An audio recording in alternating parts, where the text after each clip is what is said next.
공천원금 1억 원을 주고받은 혐의로 구속된 무소속 강선우 의원과 김경 전 서울시 의원이 드디어 검찰에 넘겨졌습니다. 그런데 1억 원을 주고 공천을 샀는데 이 뇌물죄가 빠졌습니다. 공천은 국가 사무가 아닌 정당 내부의 당무로 판단해서 뇌물죄에서 제외했다는 건데요.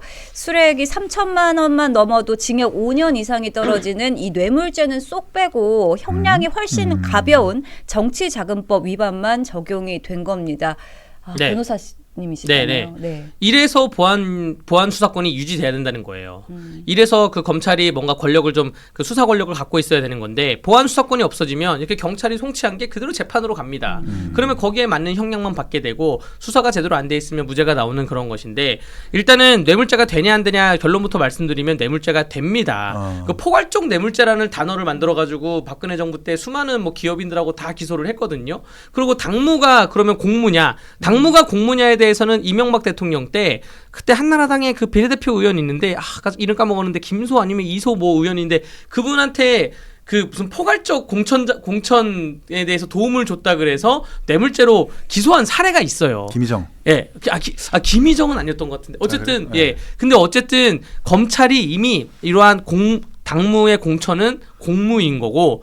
네, 그래서 국회의원은 공직선거법상 공무원의 당연히 지위를 갖기 때문에 이 공천관리위원들도 공무원의 지위를 가져서 뇌물죄로 기소했던 전례가 이미 있습니다. 그럼에도 불구하고 모르죠. 경찰들이 일부러 안 그럴 수도 있고 이 경찰들이 이 사례 찾기 굉장히 힘들거든요.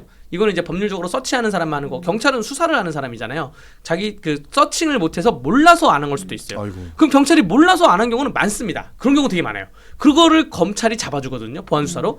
이거 옛날에 전례가 있었어. 이런 거 있어서 잡아주는데 보안수사권 폐지하면 그냥 이렇게 흘러가는 겁니다. 예. 이게 강선우니까 정치적 문제잖아요. 이게 일반 범죄자라고 생각을 해보세요. 일반 강력범죄인 건데 중간간이냐 강간이냐 애매한 경우도 굉장히 많고 상해냐 혹은 아니면 과실치상이냐 아니면 뭐 이런 애매한 경우가 굉장히 많은데 이거를 검찰이 잡아줘야 되는데 경찰이 바쁘니까 수사하고 바로 넘기면 보안수사 유지권이 필요하다 생각됩니다. 법조인이 아니어서 제가 뭐 과문합니다만 제가 기억하고 있는 뇌물죄의 그 충족 기준이 한 3가지 정도 되는 걸로 알고 있는데 하나는 직무 관련성이 있고 하나는 대가성이 있고 하나는 수수 주체가 공직자냐 아니냐 라고 판단해야 된다고 저는 알고 있거든요. 근데 그 3가지 조건을 모두 강선우 의원은 만족을 하는 걸로 알고 있습니다. 그럼에도 불구하고 뇌물죄가 빠진 것, 또 아까 역대 사례 말씀해 주셨는데 제가 알고 있기로는 지방선거에서 뭐 5회에 걸쳐가지고 후보자들한테 돈 받아서 뇌물죄로 기소해가지고 처벌받은 전력이 이우현 전 의원, 김희정 전 의원 아닐 수도 있습니다. 네네네. 제가 기억하는 건 그래요. 네. 그런 사례와 판례가 이미 정립되어 있는데도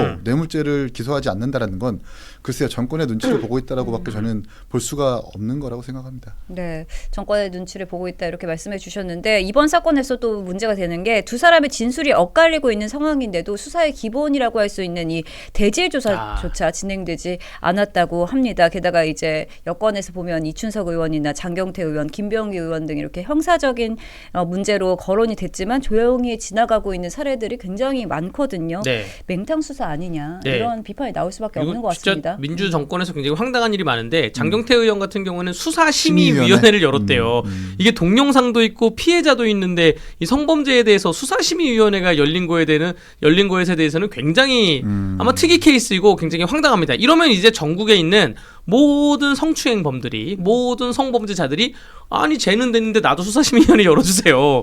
이게 수사심의위원회가 뭐냐면 경찰이 보기에는 무조건 빼박이에요. 빼박 유죄. 그래서 송치를 하려고 하니까 경찰서 위에서 내려와서 야 이거 심의위원회 한번 열어봐. 국민들 의견 들어봐 라고 해서 한 20명의 국민들이 옵니다. 오면 그 국민들이 물론 법률적인 전문가들도 많지만 결국 그 20명 안에서 정치색이 나올 거 아니에요. 그러니까 이게 수사가 정치색으로 오염될 수가 있는데 지금 이런 식으로 가다 보면 다른 수많은 범죄자들도 장경태 의원의 케이스를 빌미로 할 것 같고 김병기 의원 같은 경우에는 아직 뭐 출석 요구조차 없는 것으로 알고 있습니다.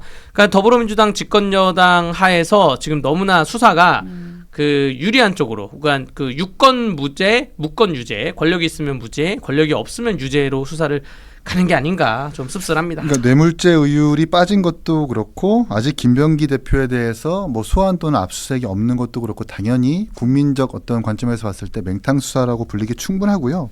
김병기 대표 같은 경우에는 그 본인의 어떤 동작구 의원에게 돈을 받았다는 의혹이 4년 전에 제기됐거든요. 이수진 전 의원이 기자회견까지 하면서. 근데 그 윤리 아마 심판원인가요? 거기에 그 민원서를 접수를 했는데 그게 직접 심판원에서 심사가 된 게 아니라 김현지 씨한테 갔다가 그 김현 씨가 다시 당사자인 김병기 대표한테 줬다라는 것 아닙니까? 이걸 지금 경찰이 수사를 하고 있나요? 전혀 지금 사실 무근이고 사실 무근이 아니라 오리무중이거든요. 이것만 봐도 지금 경찰이 제대로 수사를 하지 않고 있다는 방증일 것 같고요.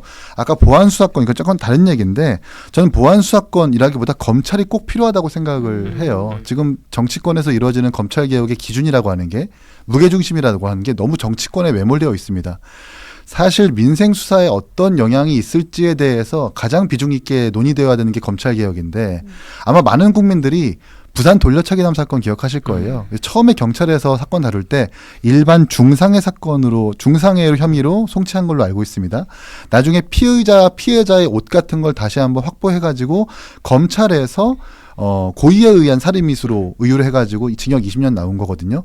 이건 말고도 정인이 학대 사건이라든지 화성 연쇄 살인 사건이라든지 뭐 버닝썬 사건이라든지 초동 어떤 경찰의 수사가 부실하거나 미진해가지고 그 나머지 검찰의 수사를 통해 가지고 국민적으로 납득할 수 있는 형량이 나온 사건들이 너무나 많은데 검찰이 없어지고 보안 수사한 요구권만 만약에 보장이 되면 이런 민생 수사들 전부 다 국민적 어떤 납득이 불가능한 형량만 나올 거게 뻔하거든요. 결국 정치권이 민생 수사에 초점을 맞추고 검찰 개혁을 이야기해야 되겠다는 것도 별도로 말씀을 드립니다. 네. 안 그래도 검찰이 필요한 거 아니냐 이런 주장들이 많이 나오고 있는데 이게 검찰을 약화시키거나 해체하려는 논의가 결국 이제 정치권의 범죄 면피용 안전 장치를 만들어주는 거 아니냐 이런 비판까지 나오고 있는 상황입니다. 네. 네, 그렇습니다. 네. 그래서 이 말씀하신 것처럼 저는 검수 원복을 주장하는 사람이거든요. 현장에 보면 그 단순히 검사들이 보안 수사만 유지해 줄 게 아니라 수사 개시권을 줘야 돼요. 검사한테 수사 개시권을 줘야 되고 경찰이 그러면 수사를 안 한 거를 그 놓쳐서 안 하던가 바빠서 안 한 거를 검찰은 눈에 보이는데 이거 수사해야 되는데 그럼 못 하고 있는 거잖아요. 또 수사 종결권을 굳이 안 주더라도 수사 개시권은 검찰한테 줘야 된다. 검수 원복을 해야 된다라는 것을 현장 실무에서 너무나 많이 느끼고 있습니다. 그 제가 알고 있기로는 경찰과 변호사 내지는 검사의 그 입직 시험에서 네. 배우는 과목의 수가 다른 걸로 그렇죠. 알고 있어요. 네. 그러니까 경찰들을 폄훼하자는 게 아닙니다. 수사력의 질적 차이가 있는 거예요. 근데 지금 민주당에서는 민주당 탄압 수사했으니까 여기를 가루로 만들겠다라고 사실 복수열전하고 있는 것 네. 아닙니까? 여기에서 국민들과 민생이 어디가 있죠? 이게 참 안타까워요. 여러분들 이제 검사를 뽑는 과정이 로스쿨 내에서 한 3년 동안 한 7단계를 봅니다. 뭐 다 봐요. 뭐 인성 면접 보고 뭐 시험도 따로따로 보고 다 봐서 7단계 보고 고르고 골라서 뽑은 사람이 이제 검사예요. 그리고 변호사 시험 합격해야 되고. 근데 변호사 시험 과목이 민법, 형법, 민사소송법, 형사소송법, 헌법, 행정법, 임대차보호법, 뭐 상가임대차, 주택임대차 다 보고 공직선거법 보고 변호사 시험 법전이 엄청 두껍습니다. 경찰은요? 경찰은 형법, 형소법만 보는 거죠. 뭐 경찰학 개론 같은 건 보겠죠. 또 경찰학을 보겠지만 형법, 형소법만 보니까 요즘 범죄가 굉장히 뭐 사이버스럽기도 하고 혹은 아니면 그 민생 범죄 같은 경우에는 민법적인 요소가 엄청 많이 들어오고 있는데 여기에 대해서 사기냐 아니냐를 결국 판단하는 것에 대해서 검찰이 이걸 잡아줘야 되거든요. 그런 거고 제가 아까 부산 돌려차기 사건 말씀하셨는데 그 사건이 그렇다는 건 아니고 경찰은 한 지역에만 오래 근무를 해요. 뭐 부산 무슨 구하면 구에서만 계속 근무합니다. 춘천시에서만 근무를 해요. 그래서 거기에 토박이가 되는 겁니다. 그러면 거기에 내 뭐 사촌, 뭐 외삼촌, 뭐 내 친구들 초중고 동창들 중에 한 명만 경찰이 있어도 사건 터지면 다 물어봐서 야 그럼 살살해줘. 야 내 무슨 처조카애 누군데. 야 걔 원래 착한 애야. 토호. 예, 토호가 난리도 아닌데 검찰은 전국에 뺑뺑이 돌잖아요. 계속 2년에 한 번씩. 그래서 이 토호가 약하게 올리면 검찰은 그냥 뭘 약하게 올려 이거 세게 딱 때리고 다시 이전합니다. 그러니까 나는 여기 오래 안 있으니까 정말로 법과 원칙대로 하는 게 그게 검찰이에요. 근데 이 검찰들을 일부 조금 검찰들이 그 정권에 대해서 칼날을 휘둘렀다고 그래가지고 검찰 자체를 지금 없애고 보안수사권도 없애고 한다는 게 이게 굉장히 대한민국이 잘못 돌아가고 있는 것이죠. 그러니까 중요한 말씀해 주셨고요. 그 질적 차이 다시 한번 거듭 강조하건데 경찰을 폄훼하는 게 아닙니다. 네, 수사력의 맞습니다. 차이가 있다라는 네. 걸 있는 거고 각자 역할이 우리가 있고. 전문성이 있다는 건 적어도 인정해야 된다는 거고요.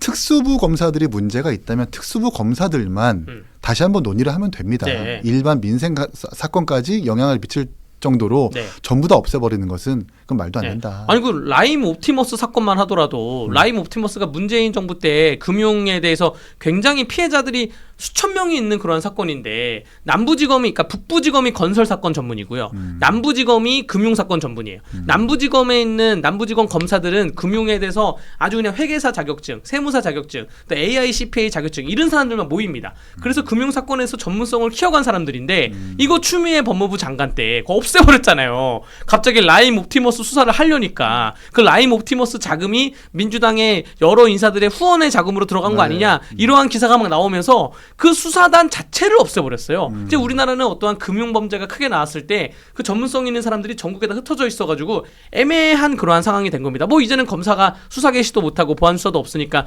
경찰분들이 죄송한 말씀인데 경찰분들 중에 회계사 자격증이나 세무사 자격증이나 AICPA 자격증 갖고 계신 분이 있으시겠냐고요. 예. 근데 요즘은 로스쿨 오기 전에 회계사를 따오더라고요, 사람들이. 그런 시스템인데 이런 게 너무 안타깝습니다. 예. 네.